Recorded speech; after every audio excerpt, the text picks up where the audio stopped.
Look, our factory is taking a holiday. They just announced it in the meeting. Just after the meeting, they declared a holiday. How can this be happening? This is Shengzi, where the first batch of wealthy people have already gone home. Now Mulan Road is completely deserted, not a single person in sight. The Shengzi factory in Jiangsu province started its holiday period from mid-November. In Zhengzhou's port area, Foxconn's workers were given a 2-month early holiday and no contract renewals were accepted. Many factories have begun their holidays early. A new wave of closures, layoffs, and unemployment has swept across China once again. This current tide of unemployment does not discriminate by age, education, or profession. From workers nearing retirement to newly graduated postgraduates, no one is spared from the onslaught of this unemployment wave. I graduated from a prestigious Project 211 university for my bachelor's degree and a top Project 985 university for my master's, both highly ranked in China. But my field of study is incredibly challenging in terms of finding employment. What should I do when I can't find a suitable job? I've decided to become my own boss and start a business. It's very tough out there. I might not survive this. I'm unemployed now, having just resigned a couple of days ago, ending my 3-year career. Everyone said 2023 would be tough, with companies laying off staff, and I couldn't escape it. Just a few days ago, everything was normal. I would get up early, take the subway to work, and order lunch like usual. But then, my boss called me into the office in the afternoon and said they would cut my salary to $3,000, effectively forcing me to resign. I just turned 33, with a child over a year old, now facing days without any income. There are monthly expenses like mortgage, car loan, utilities, property fees, daily necessities, and even debts to online lending platforms. Living every day costs a lot, and without any income, I'm really panicked.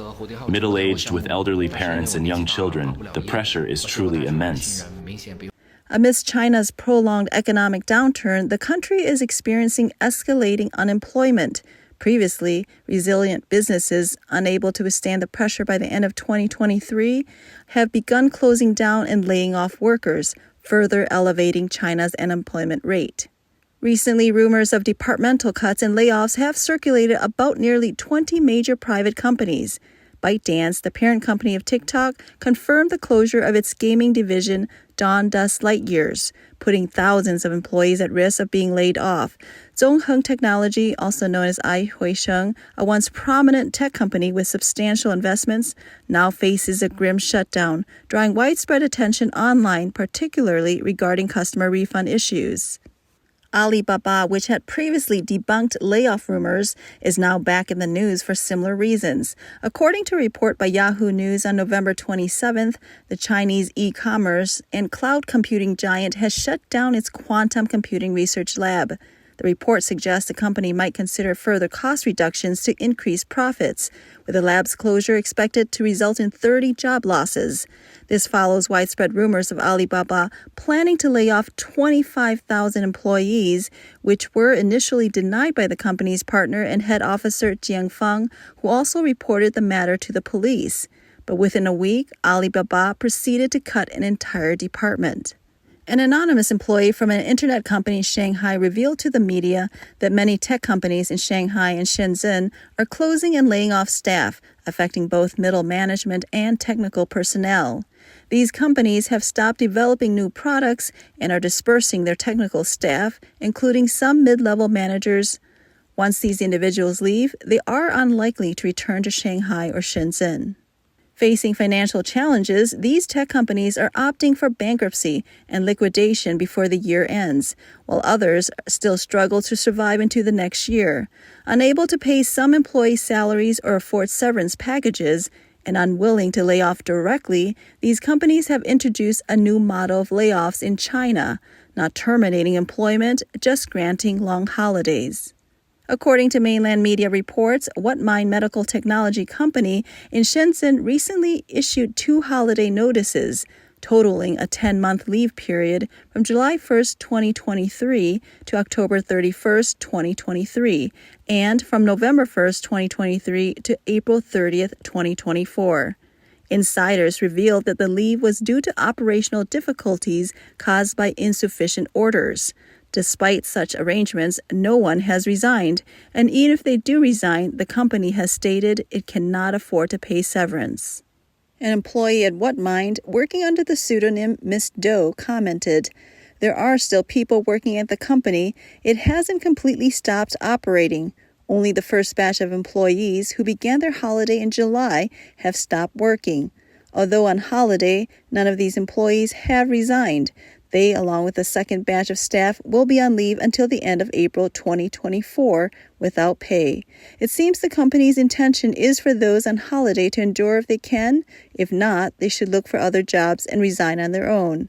WhatMind Technology claims, currently the company's operations are proceeding normally.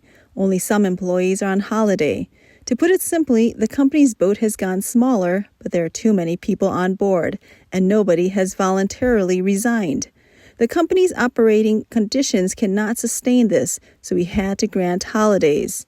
The company also stated, for those on holiday, it essentially means there's no need for them to return, but since none of them have voluntarily resigned and the company can't afford to pay severance, granting long holidays is still within regulations. But legal experts believe this practice is neither legal nor compliant. Li, an attorney from Chongqing Jieheng law firm, points out that this approach by the aforementioned company is to disguise layoffs to avoid paying severance or compensation, constituting malicious termination of employees and infringing on their legal rights. Many Chinese netizens criticize WhatMind Technology for this unethical practice, with comments suggesting that after a 10-month rest, the basis for salaries will be much lower. This is something only unethical companies would do. It's a form of disguised layoffs, forcing employees to resign themselves. Oh, when will the economy improve? Besides WhatMind Technology, many large factories face similar plights. Textile factories in Dongguan, lacking orders, have ceased operations to survive, extending holidays into the next year. Several other large factories in Dongguan also find themselves in this awkward situation. A major factory in Dongguan has extended its holiday into next year. Initially, due to a scarcity of orders, the factory planned a holiday until the end of August 2023, with a normal resumption of work in September. However, as they have yet to receive new orders, they have had no choice but to continue the holiday, now extending it to the end of February 2024. During the holiday period, they continue to purchase retirement insurance and provide basic living expenses for the employees. This shutdown phenomenon is not unique to this Dongguan factory. A dyeing factory in Dongguan had previously announced a complete stop of operations. Xingmen Garment Manufacturing, also in Dongguan, due to severe operational losses, completely ceased operations on September 11, 2023. Whether it's dissolution or holidays, these are reluctant choices made by businesses. This clearly shows that a lack of orders has become a common problem faced by many companies. A long-standing rubber product factory in Guangdong, with a history of 30 years, has announced its closure due to insufficient orders, leading to an early holiday. Due to a lack of orders and inability to pay off debts, Wuhai Chemical has filed for bankruptcy and reorganization, declaring an early holiday in November. Netizens have expressed astonishment at this phenomenon, perceiving it as an indicator of China's worsening economic situation. Hey, factory owner in Guangdong, isn't this too much? It's only November and you're already giving employees months off. It's not even New Year's yet. Your notice says overcapacity and you're closing for 4 months till next February? Such a long holiday was unthinkable before. With this extended holiday, I wonder if the factory will still exist next year. Before the pandemic, nothing like this happened.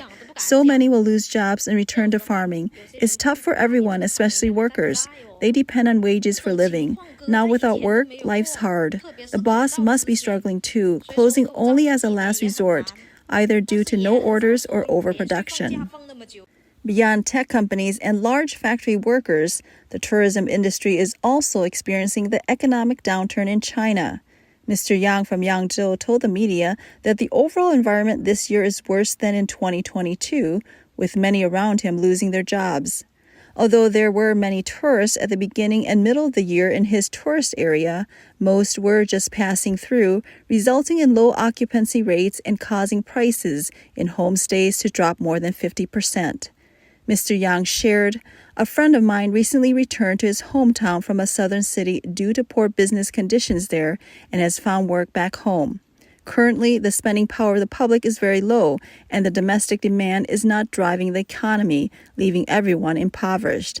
I live in a tourist area where the number of tourists has begun to decrease, and there are now more staff than visitors." With the closure and downsizing of companies, a large number of white-collar workers from Shanghai and Shenzhen have started returning home 3 months early to prepare for the new year. The collective unemployment and early homecoming have made returning home 3 months early for New Year one of the hottest topics on news platforms, leading to an early trend of returning home for the Lunar New Year in China. Young people have become the main force in this homecoming wave. "You're not working anymore? Neither am I. Let's go home for New Year," has become a common greeting among the youth. Instead of staying in the city and paying rent, better to go home and spring clean. The first batch of young people for 2023 are already home for the new year. In June, youth urban unemployment hit 21.3%. Boss Direct Recruitment app reports a net profit of 310 million yuan, a more than double increase, with 43.6 million monthly active users.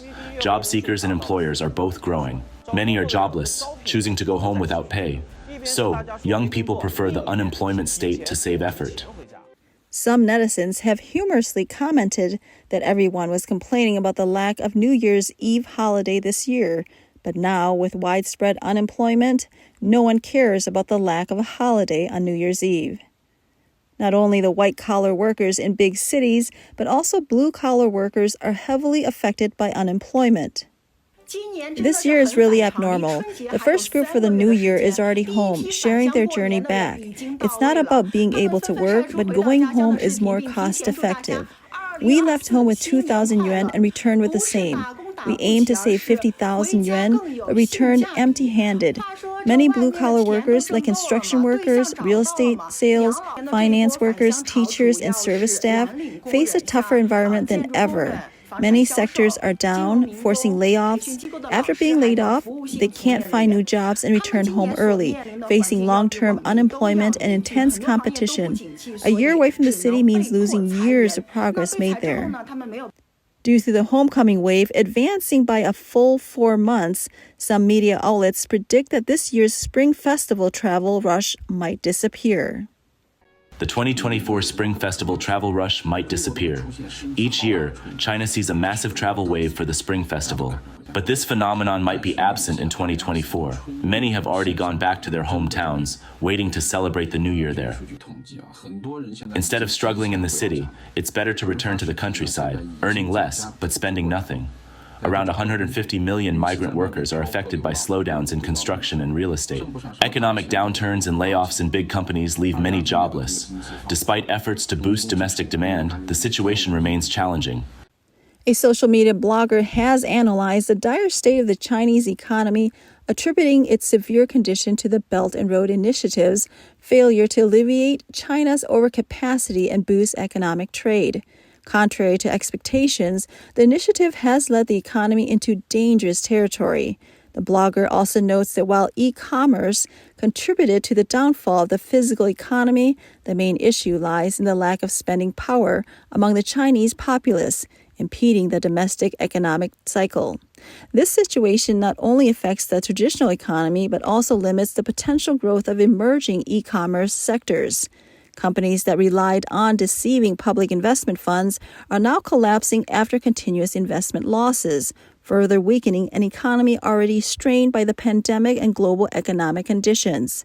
Consequently, the economic outlook for the coming year appears even more challenging, with unemployment potentially becoming the norm. A lawyer from mainland China under the pseudonym Wei Huang also shared his views with the media, stating that Chinese government's meeting essentially communicated that China's economic development has nearly stagnated and the central government is out of funds. He observed, especially since the pandemic, the public in mainland China has clearly felt a rapid economic downturn. Now the closure of businesses is all too apparent, with many shops on the streets displaying for transfer and for rent signs. Senior financial commentator Shin Kun-sai expressed his opinion on unemployment and China's economic issues, suggesting that the challenges China faces are not merely economic, but predominantly political in nature. He said, whether it's businesses, individuals, foreign capital, or officials, there's a lack of confidence in China's economic future. Neither businesses nor employees are planning deeply or long-term. Entrepreneurs are just trying to get through each day, and individuals are no different. Some mainland netizens have noted similarities between the current situation and the crisis of the 1990s, speculating that the current crisis might conceal an opportunity for economic takeoff. Reporting on this issue, Radio Free Asia analyzed that the large-scale layoffs in Chinese enterprises share similarities with the 1990s, but differ in the context of the reform and opening up policy that transformed state-owned enterprises, with employees finding their own way after being bought out. The subsequent development of private enterprises absorbed most of these unemployed individuals. However, the current unemployment wave is due to the closure of private enterprises and foreign capital withdrawal from China, leaving little chance for a turnaround in the unemployment situation or the overall economic condition of China, possibly leading to the dead-end scenario.